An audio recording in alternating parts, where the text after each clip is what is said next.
Echo 5, do you copy? Echo 5. Echo 2, good morning. Nice of you to drop by.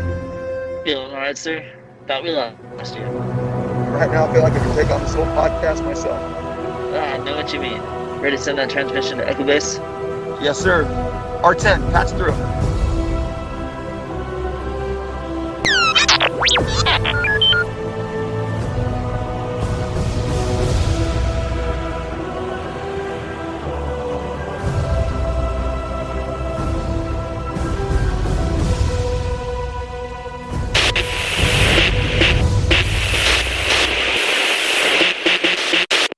Hey guys, welcome to the Hoth Transmissions. Echo 5 is out on a mission hunting the rebel scum Chewbacca.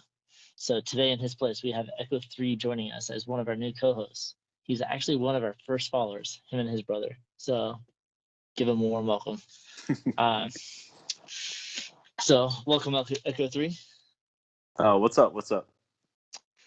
All right, so today we're going to be jumping into discussing the Bad Batch. We're getting back into reviewing those.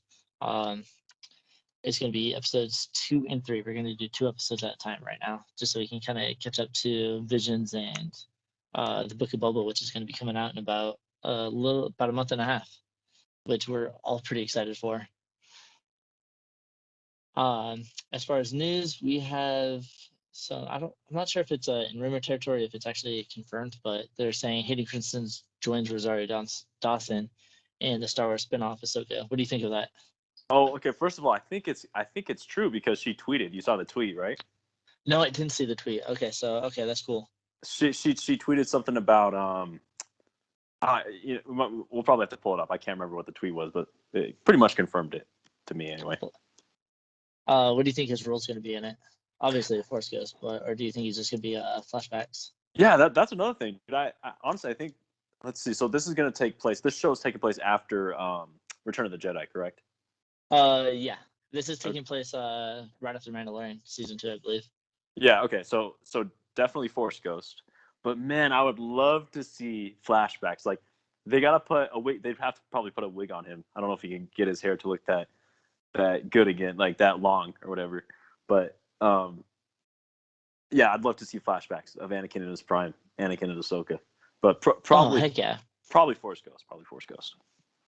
I'm curious, like, because Matt Lanter and Ashley Eckstein had such great chemistry while recording the Clone Wars, and it's gonna be interesting to see Rosario and Hayden on screen together and kind of see if they can keep that same chemistry. Yeah. And guys, believe it or not, this guy has not seen Clone Wars yet. Yeah, I was gonna say that, but I don't want people to click off as soon as they hear that. No. We're gonna get him. He's a huge Star Wars fan. He just hasn't had time, but hey, we're gonna get him into it. You know, I literally think I'm the biggest Star Wars fan that hasn't seen Clone Wars, but yeah, I mean, I'm open to it. I'm gonna watch it someday. Just haven't had time. Fair enough. Yeah, it looks like it is confirmed that he's going to be in it, so that's actually pretty excited. Yeah, I'm excited. Cool. I'm actually excited for Hayden because he had so much hate from the prequels, and it's great to see that the fan base is welcoming him back and he's getting so much hype. Yeah. Well, hey, 2022 is going to be a huge year for Star Wars. You know that, right? All the stuff that's coming out. Well, yeah, and let's not forget Star Wars Celebration in Anaheim. Yeah. Oh, okay. Yeah, it's going to be a May, I believe, the end of May or mid-May. Okay. I forget the dates. I know it's like the 16th, 17th, and 18th or something like that.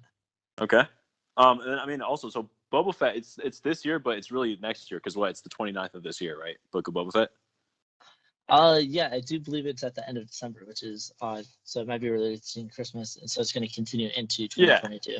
Yeah. So we got Boba Fett, 2022. We got Mandalorian season 3 probably at the end of 2022. Kenobi. I'm more excited for Kenobi than anything that's come out in Star Wars in a long time. And heck yeah. Bad Batch season 2 and Andor. Andor I think is also coming out. Oh, that's right, Andor. I forgot about Andor. Yeah. I'm actually pretty excited for that. Yeah. I hope that they continue with the gritty, the gritty style of Rogue One yes. into Andor. But you're not the biggest Rogue One fan, I know, right? I got my reasons. And You gotta come around to it, man. It's so good. it's not a So bad good. film. It's just, it's not that I don't like it. It's just not my favorite of the series. Okay, because like some I, people have it in their top 5. You're not putting it in your top 5 Star Wars movies. no, definitely not. Okay. The only reason I would only be for the last 30 minutes of the film, and that's the only part that I really find that exciting. Like the rest of it, character development. We'll get into all that once we cover Rogue One. Yeah. I wonder what your number 1 is though. Real quick, just kind of interested. Take a guess. You strike me as an original trilogy guy, but I think Revenge of the Sith, maybe. Nope. Empire Strikes Back, then. Yeah. Yeah, Empire. No. I think I even put it like, what was it? One of the questions that I got today, somebody, and I responded to it, because when you get so much Star Wars content, it's really kind of hard to pick your favorites on things. Yeah. Like somebody said, who's your favorite characters? And I put Anakin, Ahsoka, and Obi-Wan, Luke, and Han for sure. And then I put, but it's hard to choose because I have to categorize between trilogies. Yeah. And then what class? Like if they're like, who's my favorite bounty hunter? Who's my favorite? Like you have to break it down into that just because there's so much content, so much to pick from. Yeah. And so people go like, oh, what's your favorite movie? I say, my normal response is, which trilogy? Yeah. Because each trilogy has their highlights. And, Yeah, but and see that'd be part of the fun of doing the ranking too. Mm-hmm. Critically thinking about what separates. Why is the original trilogy better than some of the prequels, and you know. So that could be another one as well as like top 5 characters and reasons why. Yes, characters. That's another thing. Rank characters. For me, it's always hard. I mean, it's not like a interesting answer, but obviously Anakin and Luke are my favorite characters, and it's just tough to choose between which one, Luke or Anakin. I like them both. And that's why I say it depends on which trilogy. Like original trilogy, Luke hands down. Yeah. Because then Well, I grew up with Luke. Luke is my ideal hero, icon growing up. Anakin, I was a teenager when those movies came out, and so for Anakin, I was like, yeah, Anakin's cool and all. I didn't really start liking Anakin until I got into the Clone Wars. What? Really? I didn't even really care for the prequels until the Clone Wars. I thought there was so much story that was being wasted because I read the Revenge of the Sith book, and then the movie came out, and I found the book a lot more interesting because it went to a lot of the thoughts behind Anakin, gave it like more reasons of why he went to the dark side. But the movie just seemed like a very sudden drop. Then Clone Wars came out, and you're dealing 7 seasons of Anakin and his storylines and some of the decisions and stuff that he does. And you're just like, all right, now I can understand why he went to the dark side. Now I understand his side of the view. Yeah, that's fair. That's fair. I mean, Clone Wars definitely expands on all of it, especially Anakin. Oh yeah. And if you love Anakin, you'll love Anakin in Clone Wars. And that's another thing is like I find it interesting, like a lot of people that are excited for Kenobi, but that's because they all watch Clone Wars, so they get to see his personality, his character, and so he's become a lot. I mean, not saying that the movies haven't really like drawn out his character, but it's just curious, like for you to be so excited for Kenobi, and all you've seen is the prequels, but not the. I'm gonna be honest. I love Anakin in the prequels. I love him. I love the character. It's so interesting to me. I find I like him a lot more now that I've seen the Clone Wars. I don't look as Anakin as prequel Anakin anymore. I see the whole picture of him. That's another thing is like I feel like there's some fans who don't even care about Hayden Christensen as Anakin. They only care about the Clone Wars Anakin. No, not true. Okay, that scares me a little bit. The Clone Wars Anakin develops Hayden's Anakin a lot more.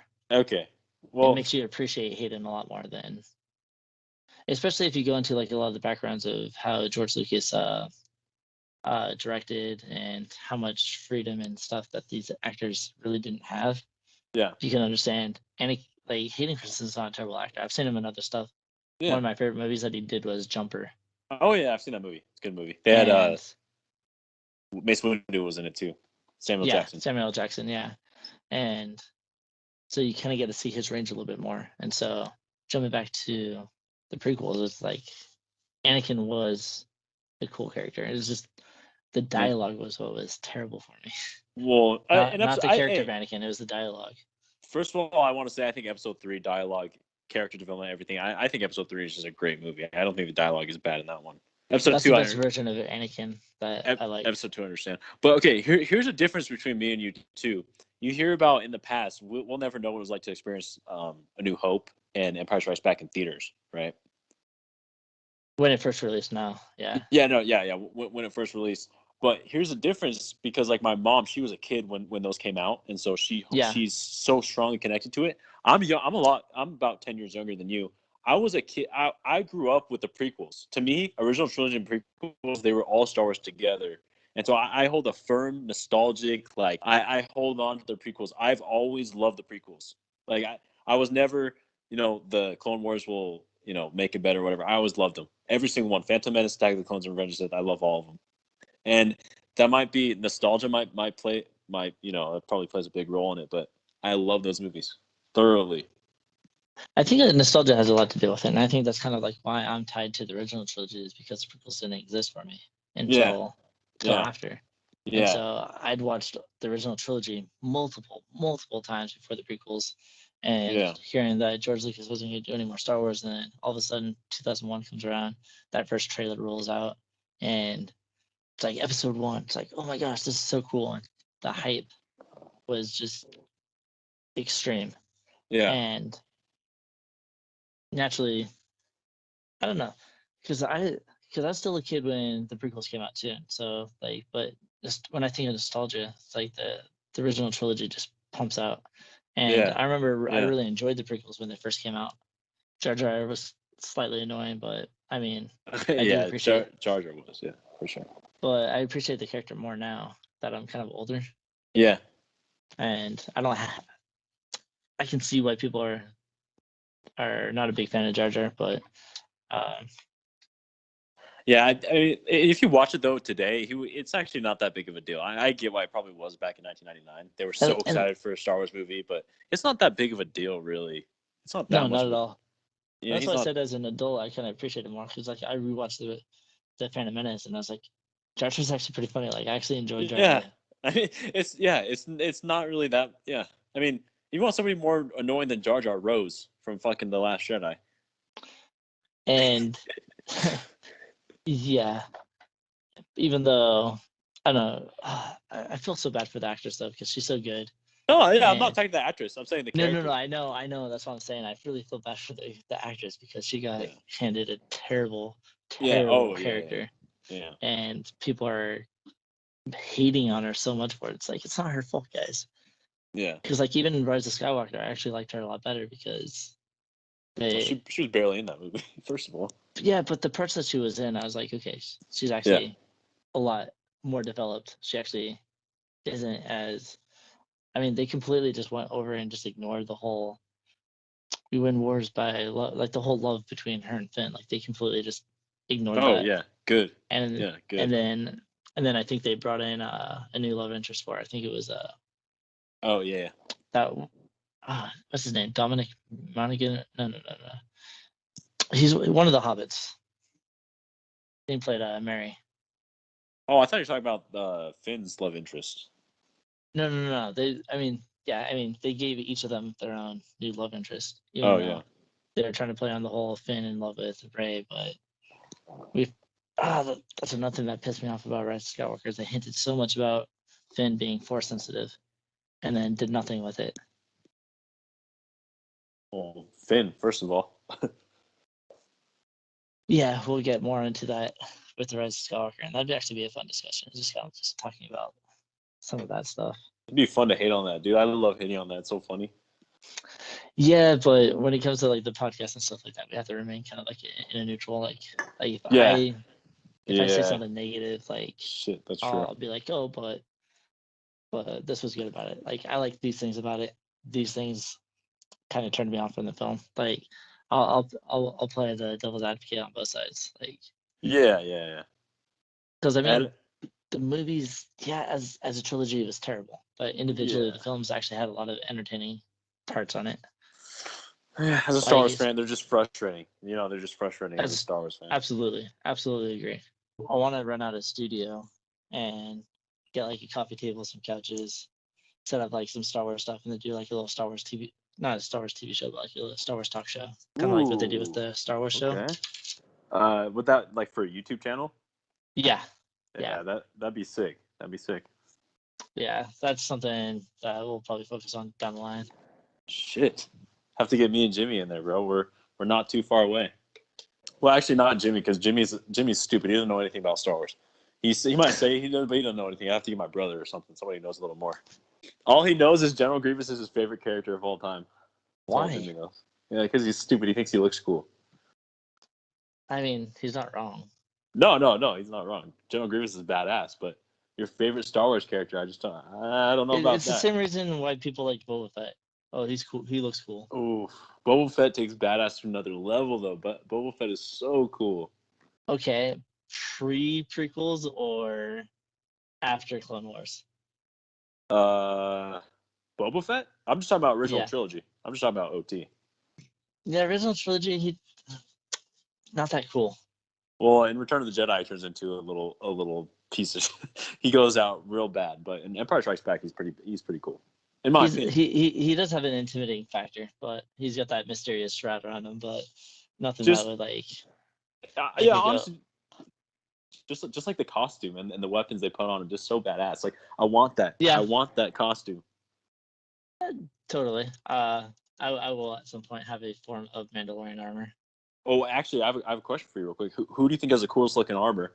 Boba Fett, Jango Fett, or Mando? I don't know. They're all unique. They are. Mando's Beskar armor is pretty legit. Like it's pretty iconic. But then Jango's, I like the blue on Jango Fett. Mm-hmm. But I think Mandalorian for sure, just because the clean Beskar just looks solid. Ooh, you're taking Din Djarin, huh? The new one. I might just like because he has like that scarf and just like some of the other stuff that he has on him. Oh yeah, It's just like it's just a clean setup. Yeah. He's badass. But Jango Fett for sure. You know, bro. Yeah. Oh wait, so you're taking Django or are you taking Mhm. Mando? Yeah. I'm taking Django. I'm taking Django, bro. Django. There's something about Mando. It's a small detail, but I miss the little antenna. That thing that goes over their eyes, and they use that. It adds an extra little coolness factor to the Mando setup. Yeah, very true. But yeah, Mando's still cool looking. Oh, hands down. They all have their own unique thing. Yeah, which is really cool. Like even like the Death Watch, they have a lot of cool styles and looks. Yeah. What do you think about the Boba Fett, the new Boba Fett thing from Mandalorian, with the black underneath and all that? Pretty sick, actually. Yeah, pretty fucking cool. Yeah, pretty fucking cool. I like what they did with it. But I'm just tired of Disney changing the costumes up on characters like Lando. They should have just stuck with his original Empire Strikes Back look. For what? For Solo? Or what are you talking about? Not for Solo. Solo was whatever. As far as his looks, like I get that he has a different look, but when did they change it though? they changed him in The Rise of Skywalker. They made him wear what he wore in Solo. Dude, okay, I'm not even kidding. This isn't a joke. I don't even think about the sequel trilogy. When you mention Star Wars, the sequel does not. I just don't count them. I do not count them in my head. I just don't. Not many people do. Like it's not like real Star Wars to me, so I didn't even think about that. Just yeah, I don't know. It's a good film. I don't hate the film. It just could have been probably better. It's probably in my top 5. I can understand why. I've had multiple discussions with a lot of fans, and yeah, their points are valid. Yeah, and it's not just the last 30 minutes. It's just because I hear that a lot. Some people think the characters are boring and stuff, but I'm just like on the complete opposite end of that. I think the characters. I think the whole film is good, not just the last part of it. But we can talk about that at a later time. Absolutely. But yeah, for me the characters are just dry. The only character I really liked is K2SO. Oh, dude, yes, he's good.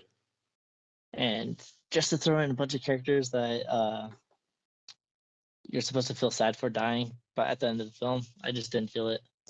Shit. Damn. I mean, it sucked, but I was like, all right. Yeah. But when K2SO went down, I was super sad. Oh yeah, dude, he sacrificed himself. All right, so we're gonna jump into episode 2. The title, I believe, is called "Cut and Sue," which you wouldn't know these characters. They're from the Clone Wars. Yes. Obviously he's a clone that kind of defected from the clone army because he wanted a little something more out of life. So he ended up getting married and having a family. And so that becomes one of the biggest points of this episode, is that the Empire is now beginning to establish themselves. And so he wants to keep them safe. So you jumping in, not knowing anything about Clone Wars, and then jumping into the Bad Batch. What were your thoughts on this episode? Yeah, well, first thing I want to say is these two episodes, I'll get back to episode 2 in just a second. Episode 2 and episode 3, I think they're cool because they both focus on something that no Star Wars fan knows, which is how, like, after the Empire took control, after Sidious took control, how did the Republic turn into the Empire? So in both of these episodes, we get to see the start of that. You know, between episode 3 and 4, we get to see how clone troopers become stormtroopers and all that. So yeah, I thought it was cool. One thing that really stood out to me was the let's see, I'm looking at your notes too. When they started tracking, they're tracking every ship. Or what was the word they used? Yeah, they're becoming like super strict with all the transports and chain code. spaceports. Yeah, they need everybody needs a chain code, something like that. Yeah, I actually found something interesting. One of the Bad Batch characters, I think it was Tech. He basically said, he's like, clones, they didn't want to be identified by numbers. They'd give themselves names, but everybody else is lining up to get a number. Yeah. Which I thought was really cool. I mean, in a sense of like seeing how the Empire is like establishing themselves and how they're taking control. Oh yeah, and that's the thing. Like, it's just, it's oppressive. I mean, like they got to track everybody. They're trying to track everybody. In contrast to the Republic, you know, I'm pretty sure that they weren't doing that, were they? No, definitely not. The Republic's about like freedom and and all that. Whereas the Empire, like, I kind of wish that they continued with a lot of like the Legends material as far as why the Empire existed. Palpatine, not really a nice guy, but his intentions were to protect the galaxy. Ooh. In Legends, you're saying in Legends. In Legends, yeah. Like, okay, I was gonna say I didn't see that in the prequels really, but he knew about an army coming out of the I think it was the unknown regions. Okay. And so he knew that the Republic and the Jedi were too weak to be able to defend the galaxy against them, and so he was trying to build something that would be able to match them. And so that was basically why the Empire existed, and because Palpatine had like the gift of foresight. That was one of like his strengths in the Force. Okay. And so I'm wondering if they're actually trying to pull in the Chiss ascendancy. I haven't really read the Thrawn books. I read the Thrawn comics, and the Chiss are kind of like a very intelligent race out in the unknown regions. And so the Thrawn, it naturally goes to the Empire, goes above the ranks because he's trying to figure them out. I really want to read the Thrawn books, and then I can probably throw out a little bit more of my theory on maybe they're trying to replace the Yuzon Vong, which was the initial threat with the Chiss trying to take over. But I don't know. Pretty cool stuff with it. Wait, is Thrawn in Clone Wars or Rebels? One of those. He's in Rebels. Rebels, okay. Yeah, and I actually liked what they did with him in that. There's some people that are kind of complaining, but I like what they did with him. Yeah. So for everybody that did watch Clone Wars, like being in this episode, getting to meet Cut and Sue, and then just hearing them talk about Rex that he stopped by, that got me really excited when I first heard it, and luckily we'll get to see him a little bit later in the series. Yeah.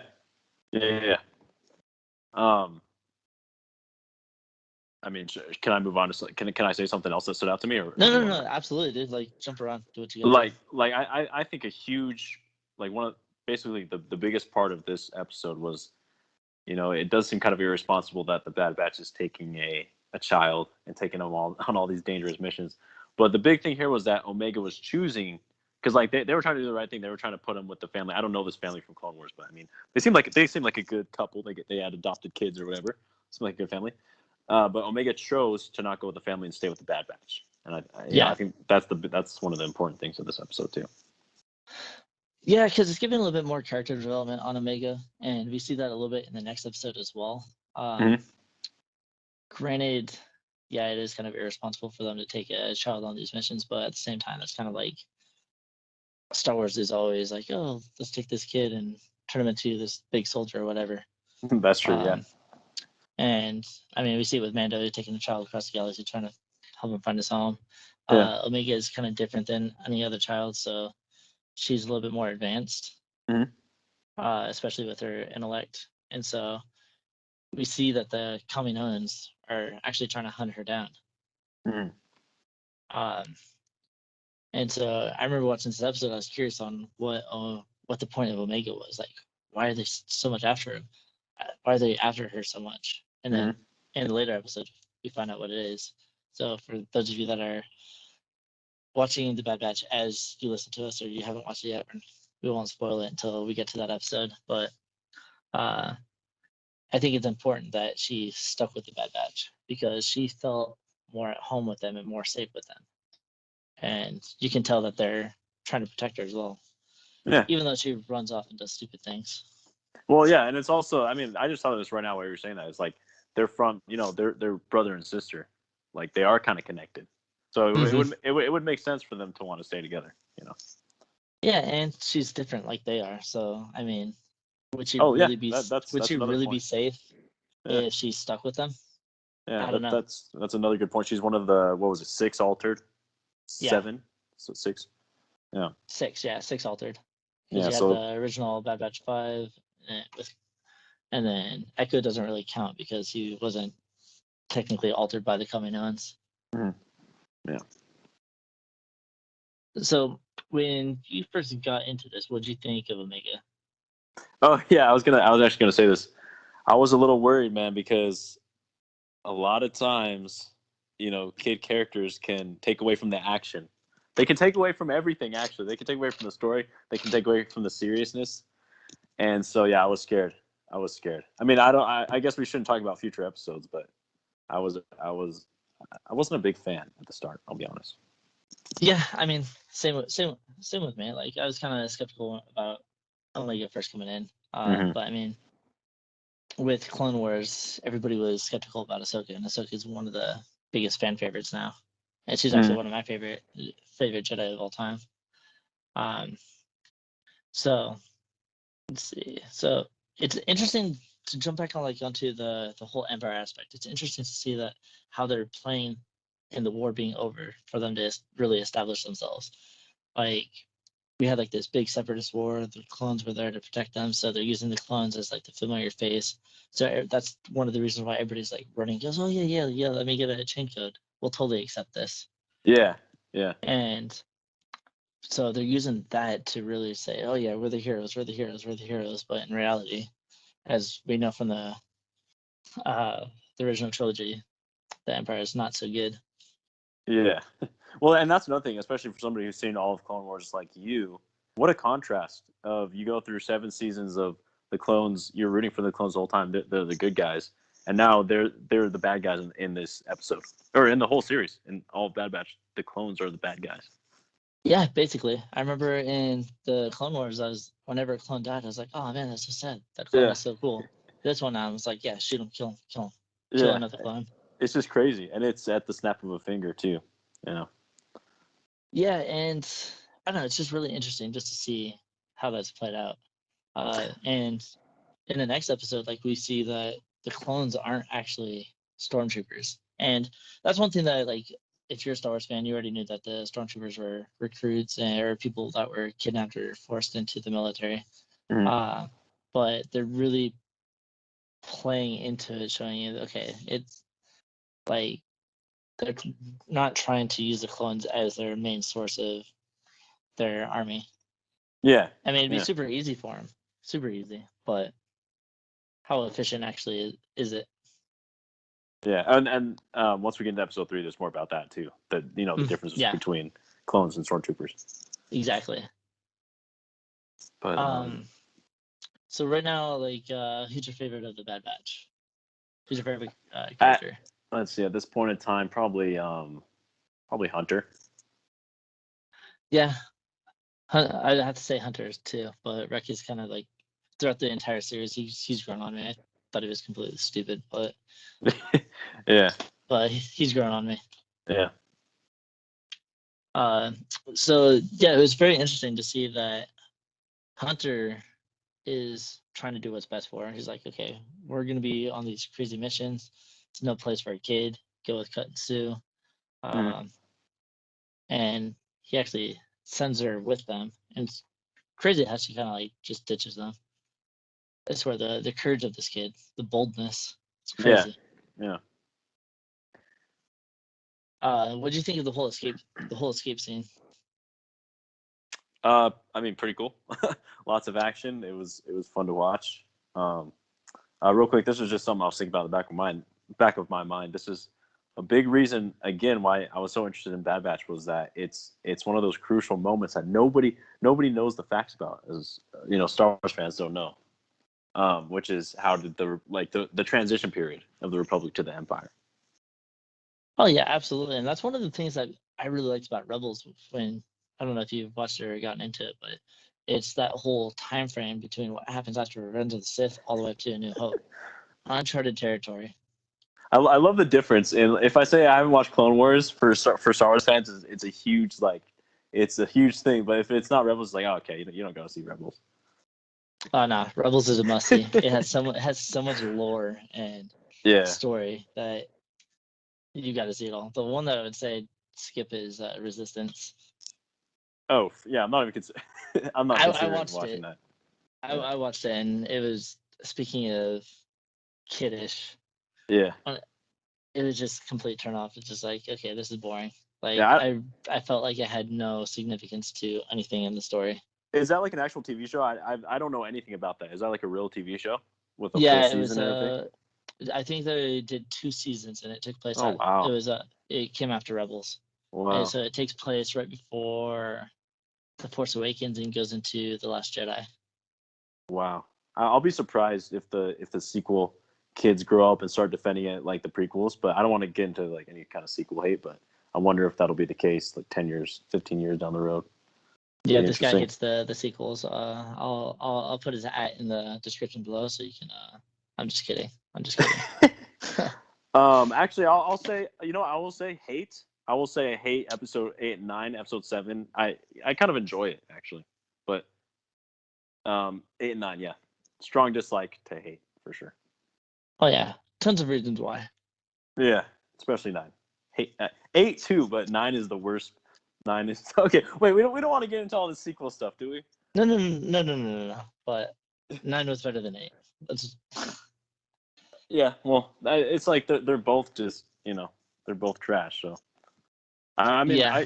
I could see I could 100% see why somebody would hate episode 8 more than episode 9. 100%.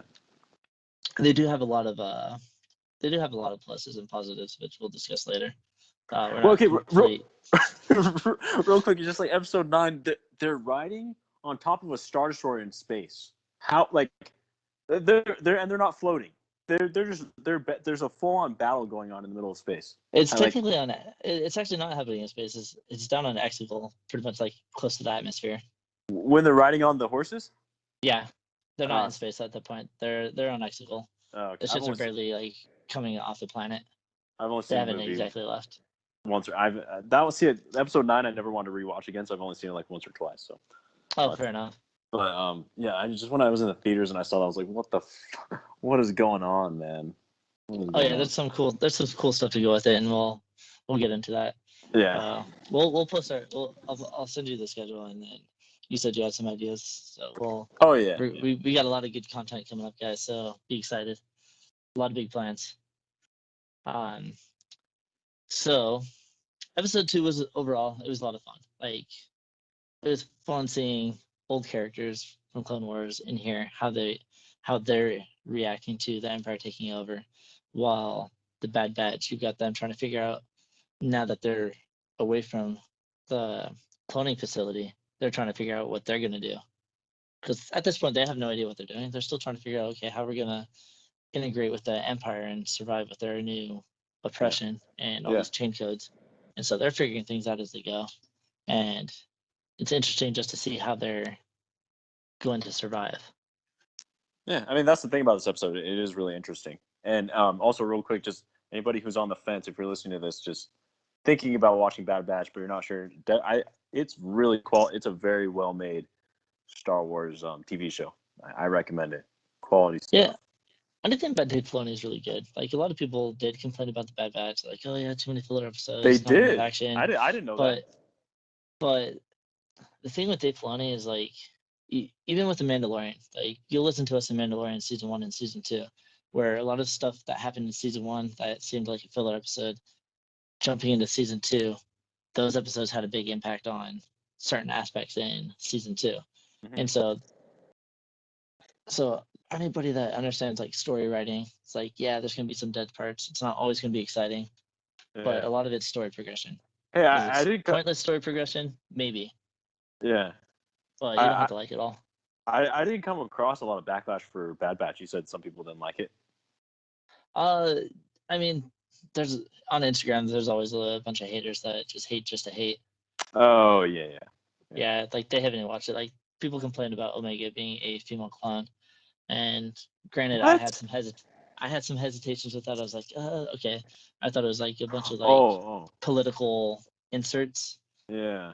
Which is one of the reasons why I dislike episode 8 so much. It's like I don't want any propaganda and from the real world being forced into a TV show. But Omega actually is a lot better than I was expecting, and a lot of people didn't watch the show because of that. And I was like, come on, guys, don't let things like that stop you from watching something. Like, give it a chance. You never know. Yeah. No, definitely give Bad Batch a chance. It's a good show. Absolutely. And the dynamic that they have with Omega and just how she interacts with all the characters is phenomenal. Yeah. Great character development, great story writing. I expect nothing less from Dave Filoni. Yeah, it's solid. It's a good show. And so they escape this planet. They finally get the chain code. I can't remember. Did the ship get damaged at the end of this episode? The ship? Did they kind of pull like a Mandalorian thing, or it gets damaged and then the next episode it transitions? Or yeah, it did. I think so, right? Yeah. I believe so, because in the next episode their ship is damaged and they have to land, and they kind of do like a similar thing with what they did with Mando, where they spent the entire episode trying to fix the ship. Yeah. So are we going to episode 3 now? Episode 3, I think, is even more interesting. I like it.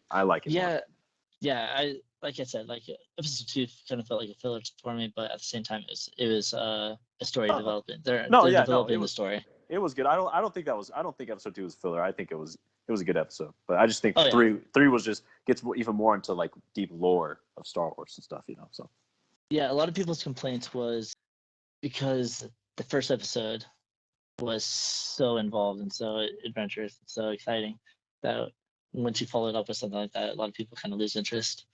So it's kind of interesting jumping into episode 3. It's like you kind of see them struggling because their rations are scarce. Like they're struggling to survive. So yeah, it's interesting just to see kind of how like we continue to see them struggling. Yeah. I mean that's also that's something that's that happens a lot in Star Wars too. Scarce resources. Yeah, I mean, we saw it a little bit with Rey in The Force Awakens, and then things just kind of worked out for her, and she didn't starve the rest of her screen time. But that's one thing that I actually really like about it, is that they kind of make it realistic. It's not like everything's just working out for them. It's like, okay, yeah, we're gonna break off from the clone facility. We're gonna go off and do our own thing, and then everything's magically gonna work for us. We're gonna have all this money, always have food on screen. No, they're actually struggling. We actually get to see them struggle. Yeah. And so I think it adds a kind of depth to the show.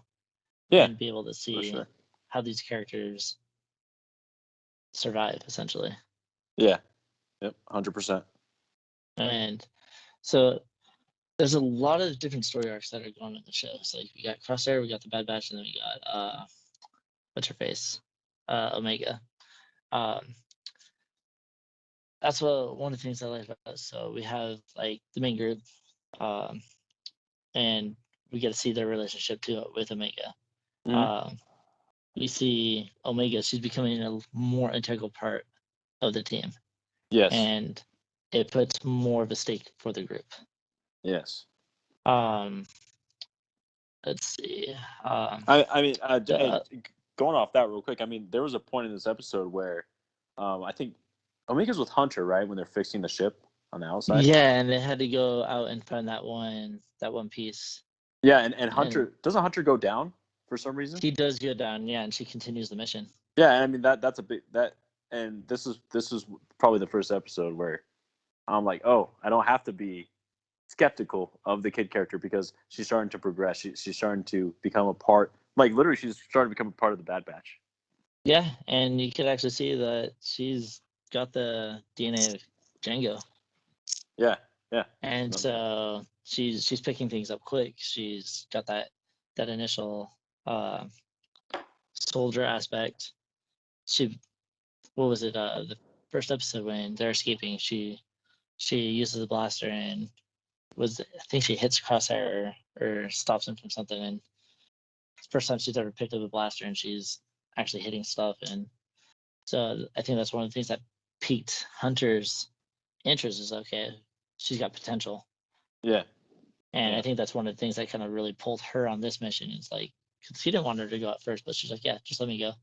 He's like, all right, whatever, fine. yeah, yeah. And it's a good thing he did. And I mean, this is just one part of this episode. This episode, I think, is really important for the series. We talk about Crosshair's storyline. No, no. Oh yeah, yeah. I mean, that's another part. But I just Omega's storyline in this episode is just one part. But Crosshair's storyline extremely important. Yeah, definitely. If you want to get more into Omega I and mean, yeah. I mean, what you and think then about it. well, yeah. Then also at the end of the episode, I think Wrecker, um, he makes her room for her right inside the ship. Yeah, that's right, and that's one of the things I was talking about with like their uh how what is it how she becomes more of an integral part. It's like she gets her own room. Yeah, I mean that's And basically her arc in this episode is her becoming part of the Bad Batch, basically. basically, yeah. And so from here on out, uh, she's definitely part of the team. Yeah, It's great to. It's just kind of I don't know. It's just kind of gives you that like heartwarming feeling. yeah, Granted, Star Wars, and it's filled with a bunch of cheesy stuff, and that's one of my favorite things on it. And one yeah. thing I really liked about it, um, and not to mention her skills kind of continue to develop in this episode. Her skills, Oh yeah, absolutely. like which part of her skills? Well, her adaptive skills, like she's picking up things from Hunter and how he tracks. Like Oh yeah, okay, okay. I think she's kind of watching him and kind of like figuring out what he does in order to do what he does. Yeah. But for me, I think my favorite episode or my favorite part of this episode was Crosshair's story arc Yes. and getting to see his development. Yeah, and also, hey, another thing is Tarkin. Tarkin in this show makes it so much more interesting. Oh yeah, and his hate for the clones. Yeah. And so he's basically there just to kind of like see, okay, are we making the right move in doing recruits, or are we smart for pulling in recruits and getting rid of the clones? And so like Mhm. this whole part is just him kind of just testing because he hates clones in general, and you'll see that in Clone Wars because he makes an appearance there a few times, Oh, okay. and and so you can kind of see how the Empire is really transitioning. So the last episode we saw the transition, how they're reacting with the civilians, and kind of how they're implementing their oppression there. Cool. Here we get to Mhm. see the Empire changing on the inside and really developing, and how they're actually starting to pull through. Yeah, and now this is something that I was very interested in because why would you go from clones to normal people? Clones are so well trained. Good soldiers follow orders. That's their saying, and they're so they're good soldiers. So this is the thing. Why are they going from clones to stormtroopers? And this episode actually does get pretty in depth into that. Yeah, and you can kind of see Crosshair kind of struggles with it because he knows that clones are getting replaced, and so he's still trying to prove his worth. Yeah. And you get to see a darker side to his character. Like he's. Oh yeah. When you say darker, I mean this is literally one of the darkest moments in Star Wars. I would say so. Yeah. Outside of Anakin slaying younglings in the Jedha Temple. It's up there. It's up there. It's up there. Because Crosshair is like extremely loyal to the Empire, and this is one of the things that really sets him apart from the rest of the Bad Batch is that he's really becoming involved in the Empire. He wants to prove himself, wants to stay with them, and he gets put in charge of a small task force to hunt down Saw Gerrera, and he takes it very seriously. Hey, real quick, why does Saw look nothing like he did in Rogue One? Like not even close. I couldn't even believe that was the same character. Okay, so he originally shows up in the Clone Wars. Oh, okay. I didn't know that. And so this is the transition from Clone Wars. He shows up in. I think he does show up in Rebels. He does show up in Rebels, and then now we see him in the Bad Batch. So that means kind of. Yeah. Okay. So he was in Clone Wars before he was in Rogue One, huh? Yeah, Rogue One. Okay. Pulled the character from Clone Wars. Gotcha. So they had to continue the character model.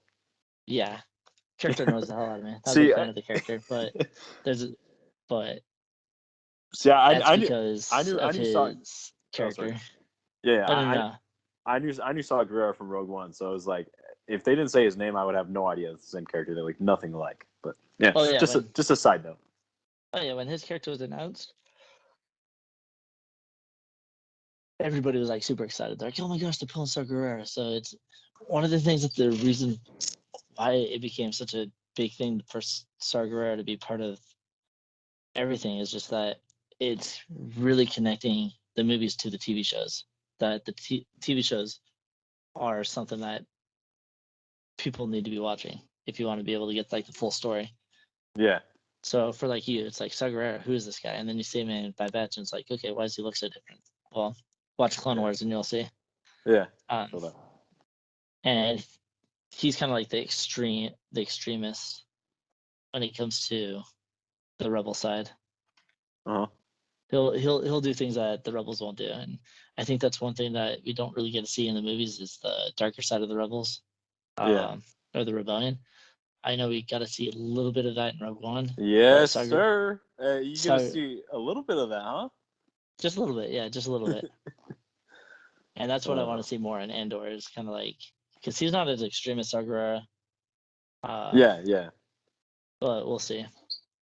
Well, that's one thing I like about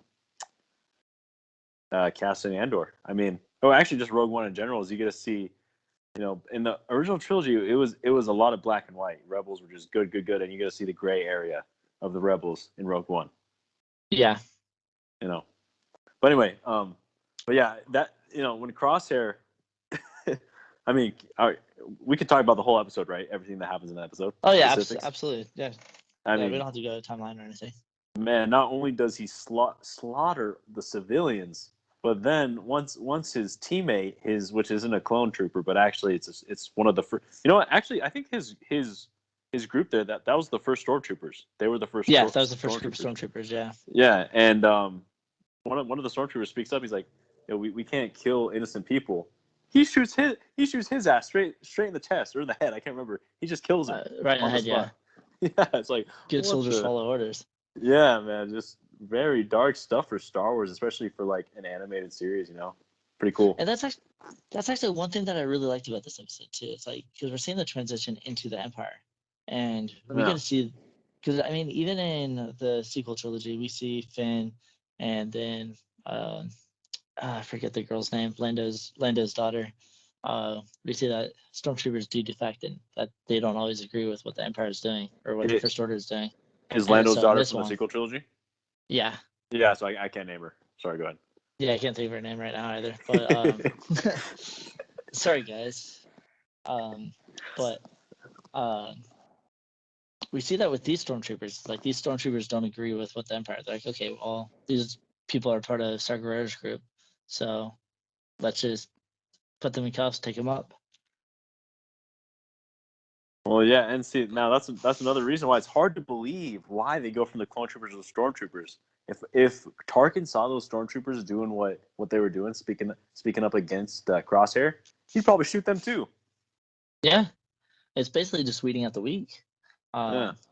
And that's probably one of the things is like, because Tarkin's not a clone, and he's pretty loyal and will follow the Empire, and he'll make decisions the same way Crosshair would, and so he knows that you don't have to be a clone in order to submit to orders, and so they lead a lot by fear, and I think that's one of the Yeah. reasons why the other stormtroopers, even if they're hesitant after Crosshair shoots that guy and goes, "Good soldiers follow orders," he just instills fear in them.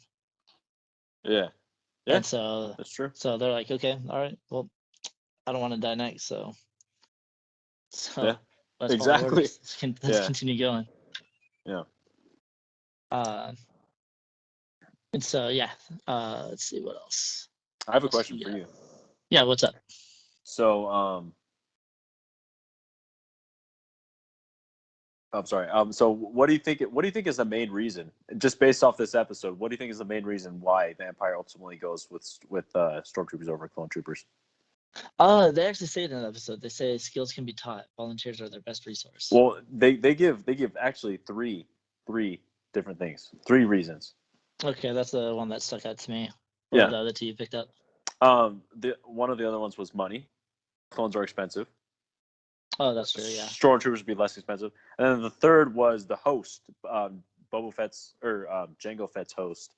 Oh yeah, depleting. that's right. That's right. I forgot about that. His DNA was becoming very blah because they used it so much. So that I mean, that's just another note about that. So they give 3 different reasons for why they go from clone to storm. And we find out later why a certain character is so important because of that. Spoiler. We'll have to talk about it later. I can't think of. Yeah. But you know what? The host thing isn't a huge deal because obviously Jango Fett was a great soldier, but they could get another soldier as a host. Yeah, exactly. Skills can be taught. Yeah. They could get another host. That wouldn't really be a problem. Yeah, because we see like later on, like the Empire, like the stormtroopers, like they're known for the precision, even though it's the biggest joke in all of Star Wars is that stormtroopers miss everything. Yeah, but which they do it in the original trilogy quite a bit. Sorry, go ahead. Yeah, and stormtroopers are known for their accuracy. Yeah. And at least in this world, but in our world, where it's like, yeah, stormtroopers suck. They miss everything. Blah blah blah. But they're supposed to be like really impressive sharpshooters. Well, see, I think so. My number one reason, and I think your number one reason, I think they're the same. They're actually connected. Is that it must be money. It has to be money. And so what they're saying is they can go cheaper with recruiting people that actually believe in the Empire's goal, but also they can teach the skills to the cheaper option. So I think those 2 they go together. And it seems like the recruits are willing because I think one of the recruits they're like, oh yeah, with the Empire, we get paid. Yeah, exactly. It's more than what the Republic did. Good point. That was something I saw in your notes. I thought was actually really, there's a lot of sectors in Star Wars, a lot of planets and stuff where people are just like Anakin, for example. He was a slave in the prequels when we first saw him. Yeah. And there's a lot of like underprivileged people. And if you work for the Empire, I mean, maybe you don't right off the bat, you don't necessarily agree with what they're saying, but you get fed, you get paid great. What were you saying? No, I'm just going on with that whole thing. It's like, yeah, it's like you have the Republic, but I'm like, as you see with like the Jedi rule, especially during Order 66, you see that the Jedi become like super corrupt. And even in some of the books, they talk about how the Jedi have become arrogant. Luke mentions it in The Rise of Skywalker about the flaws of the Jedi. The Jedi became too comfortable. And like even in The Phantom Menace, they're like, oh yeah, Qui-Gon says to Padme, it's like, oh yeah, Jedi aren't going to fight a war for you. And then the next 2 films, they proceed to be soldiers because they're forced into it. Yeah. And you can kind of see that not everybody looks like at the Jedi or the Republic as their saviors, because the Republic ignored a lot of places, and that's why a lot of the there's a lot of planets that joined the Separatists is because the Republic just wasn't there for them, and True. so Very the true. Separatists were, and Very true. so when you jump into this whole aspect, it's like you think about it, it's like, okay, why would people jump into the Empire? The Empire's so evil; they're doing all these terrible things. But Mhm. then you begin to think, it's like the Republic became too polluted in politics that they ignored a lot of things, like Anakin being enslaved. Um, Yeah. um, the Jedi could have gone over and saved them. Like even Qui-Gon was against it. He's like, oh, we can't just pull slaves out of slavery or whatever. Like his whole philosophy on it. And so you look at these different planets, and then the Empire comes along, and it's like, okay, well, we can jump behind them because they're doing more than what the Republic did for us, Yeah.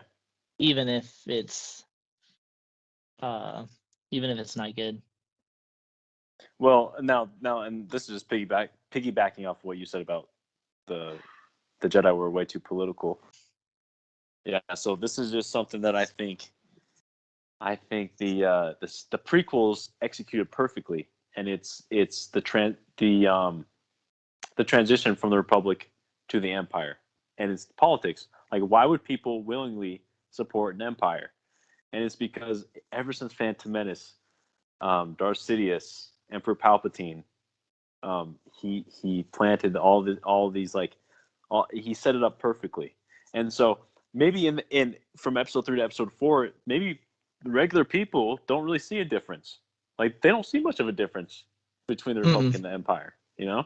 So um, another thing, like, if you're out of a job from the Republic, it might be easy to just go to the Empire as a stormtrooper, for example. Yeah, we actually hear a little bit about that in Mandalorian season 2 with what's his face, Bill Burr's character.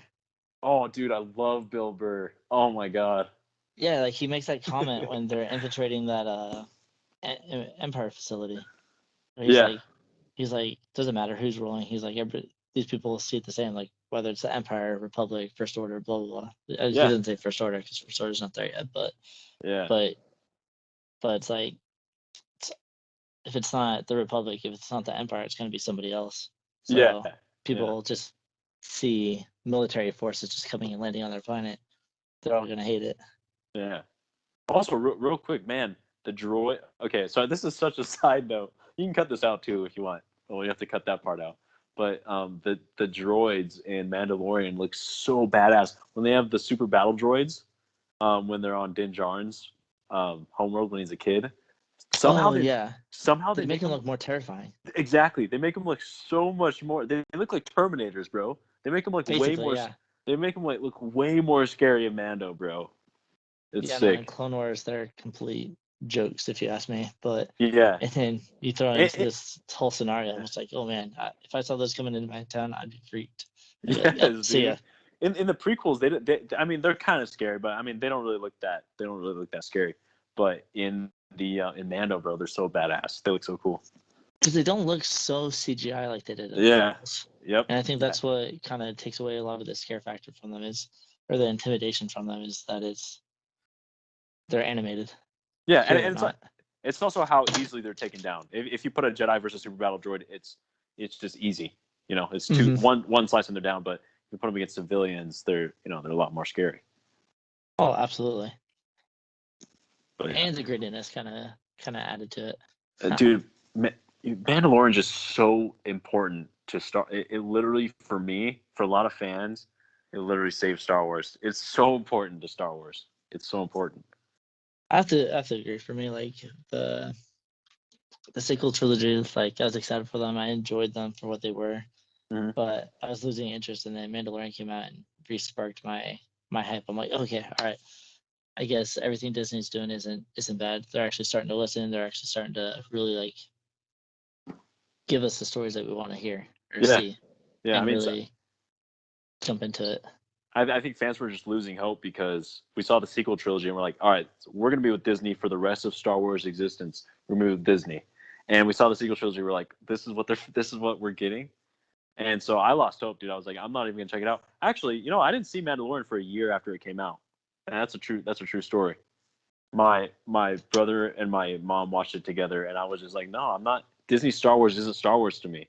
But I didn't realize it was by a whole Yeah. different team of creators. Filoni and Favreau, completely different than Kathleen Kennedy and J.J. Abrams. It's a different team. I didn't really realize that, but Yeah, I think Dave Filoni is actually taking a bigger lead in a lot of the story directing, oh yeah, in Mandalorian.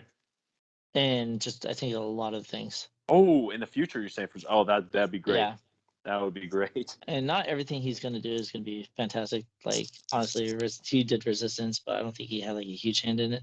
Mm-hmm. But I know that he was a part of it, and I was kind of like whatever. But I think Favreau and Filoni work so good together because I think absolutely, I think Favreau is a master director. I think he is. He directed Iron Man. He directed mm-hmm. the most recent thing. The most recent Elf. Elf. There you go. There's another classic. I mean, he's a master director. He's just a master at that. He knows how to direct a film. And then Filoni, besides George Lucas, Dave Filoni he has the most knowledge of Star Wars out of anybody in the world. He works alongside George Lucas, especially during the Yeah. Clone Wars. Yeah, it's George Lucas first, and then if you have to have anybody else in the world, it's Dave Filoni. So, Dave Filoni and Favreau, it's a perfect pairing. You got a perfect director and filmmaker paired with, and Filoni can direct too. But I'm just saying, you pair that Mm-hmm. with Filoni's knowledge of Star Wars, and it's a deep understanding of the core values of Star Wars. And man, they make magic. They make magic. Yeah, and that's actually one of the things why every time there's a new animated series and I hear Filoni's name attached to it, I'm like, all right, this is gonna be good. This is gonna be good. I can't wait. Yeah, exactly, man. Exactly. And then I found out that he was part of Mandalorian. I'm like, okay, all right, let's go. I'm also excited for Kenobi because when I saw episode 3 of season 1 of The Mandalorian, remember when all the other Mandos come out of hiding, they all jetpack down, they help Din Djarin escape when he's about to die. Oh yeah, that's right. Yeah, that I remember when I watched it, I was like, this is one of the best pieces of Star Wars content I've ever seen. That might have been my favorite episode of the first season. It was so badass.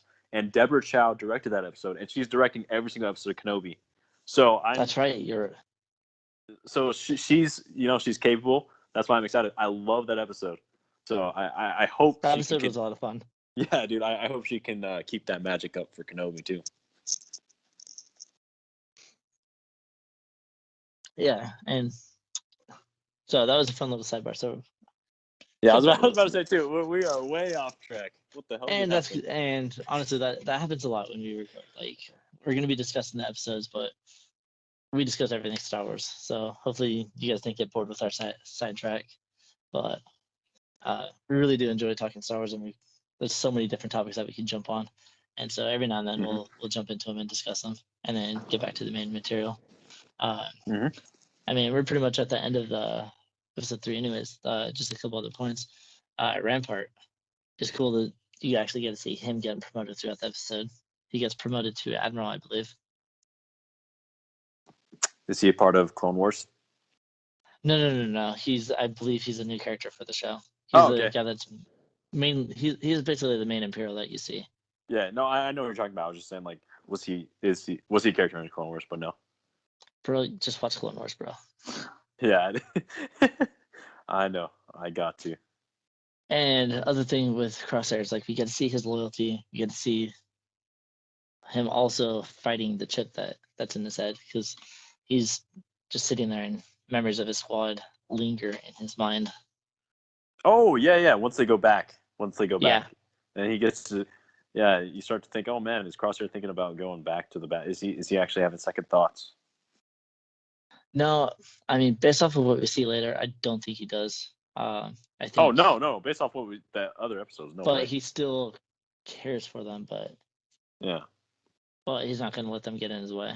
Yeah, but I mean, just like if you saw episode 3 and you didn't see anything else, you might think maybe, Just maybe. But we'll continue on that later. Yeah, Crosshair is a freaking menace, man. Dude is just the badass, huh? Basically, yeah. Crosshair actually might be one of my favorite. Well, it's probably Hunter and Crosshair my favorites of the entire crew. Oh, not Wrecker? Yeah, I'm backtracking on that one. Wrecker's fun for comedy, but now that I'm actually like thinking and like discussing it, I like Hunter just because he's got that Rambo personality or that Rambo look and type, and he's just got that leadership. And then Crosshair, I just really like his story arc. Yeah. They're both pretty cool. Mm-hmm. And then the other one, all of them are pretty cool. Don't get me wrong, but those are two that really stand out. And then Wrecker just for his stupid comments and comedy. Yeah. Yeah.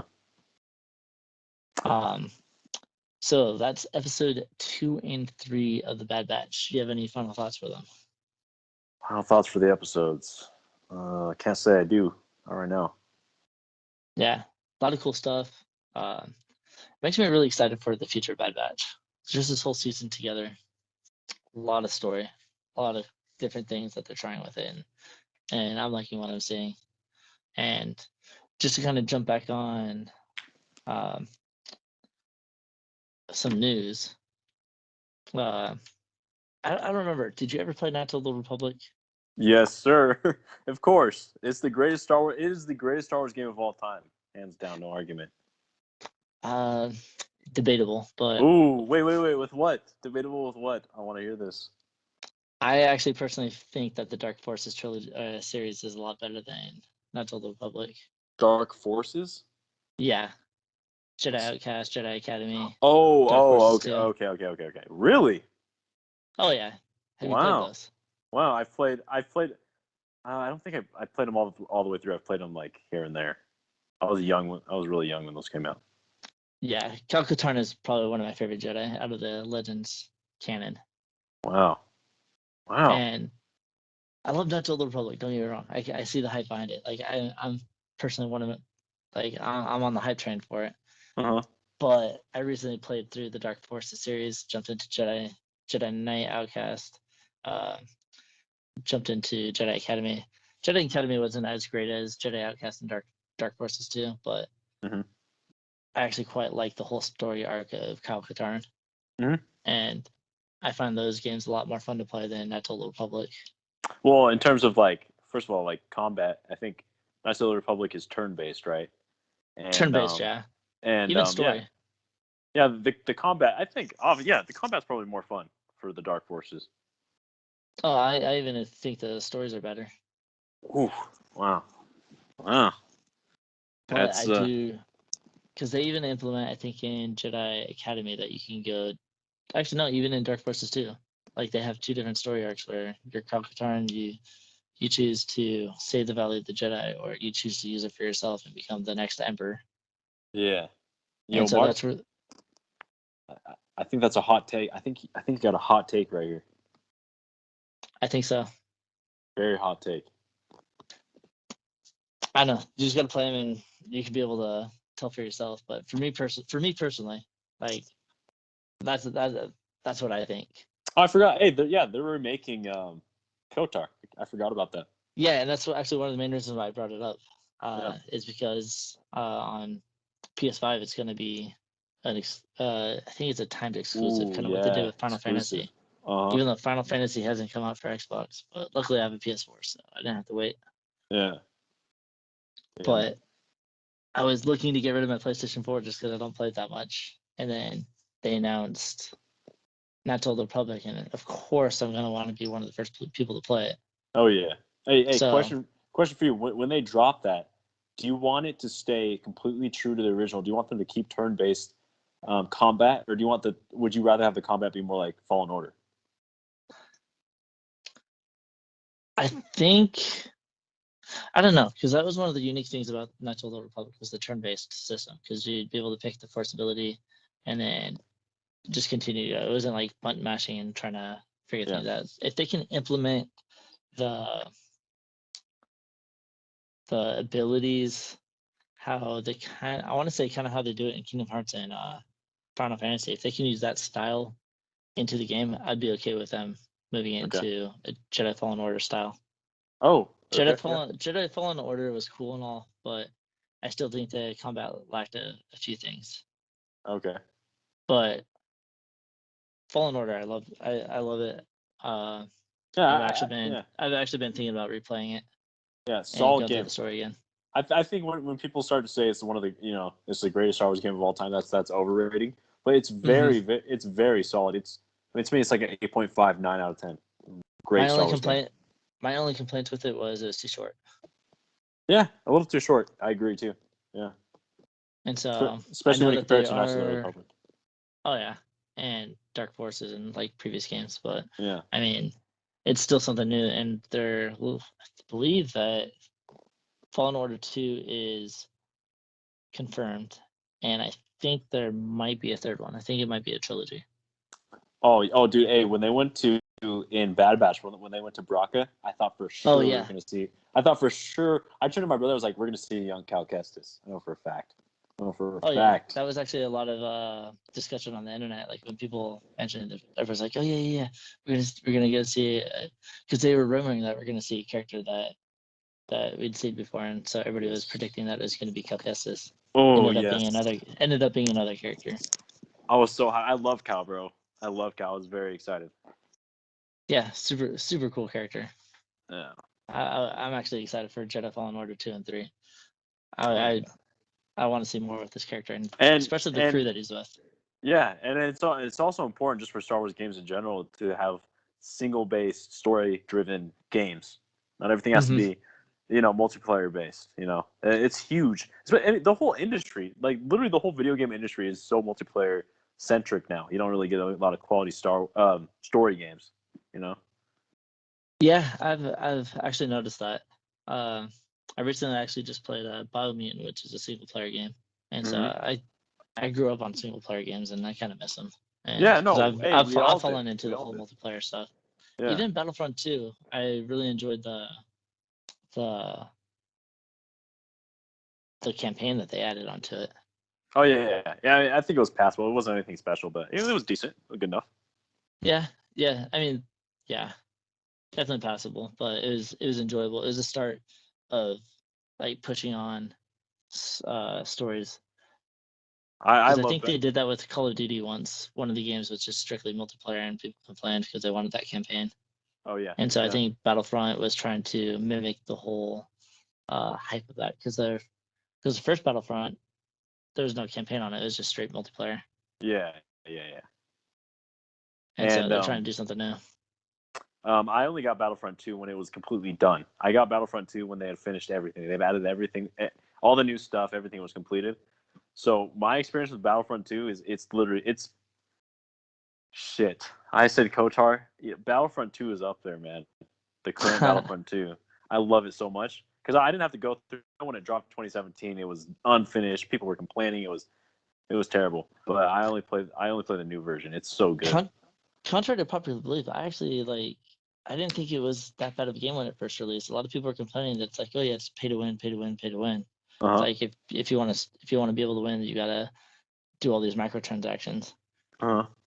Like I bought the deluxe edition and I had Vader like right off the bat. Yeah. And even some of the other characters, like I jumped in and played. It's like money can't replace skill. Well, they were missing prequel content, sequel content too. I think, right? Well, yeah, but I mean, those were all like expansions and stuff that they added on, which they were smart to make all that free. Well, and once, the game was great when it first started, but as they added more stuff into what its current state now, 100% better. I think the problem was calling it Battlefront. I mean, if you're dropping a Battlefront title, fans expect a full game. Everything that's ever come out for Star Wars, they expect all the content in one game. Because when we were kids, well, when I was a kid, the original Battlefront 1 and 2 were the most jam-packed, literally one of the best Star Wars games that ever came out, was just jam-packed with content. And so if they're gonna drop a game called Battlefront, it's gotta have everything. It's gotta have everything. Oh yeah, absolutely. And that's an issue they ran into, I think. But I don't know. I want them to drop a few more characters though. I think it'd be a lot more fun to play with some more Clone Wars characters. Oh yeah, hey, they could add more stuff. I mean, they don't even have Mace Windu. I think that they kind of dropped the ball when they added BB-8 and the other droid. Oh yeah, you think? I think that was a contractual thing by Disney because this is all Disney products now. I think they had to add more Disney characters.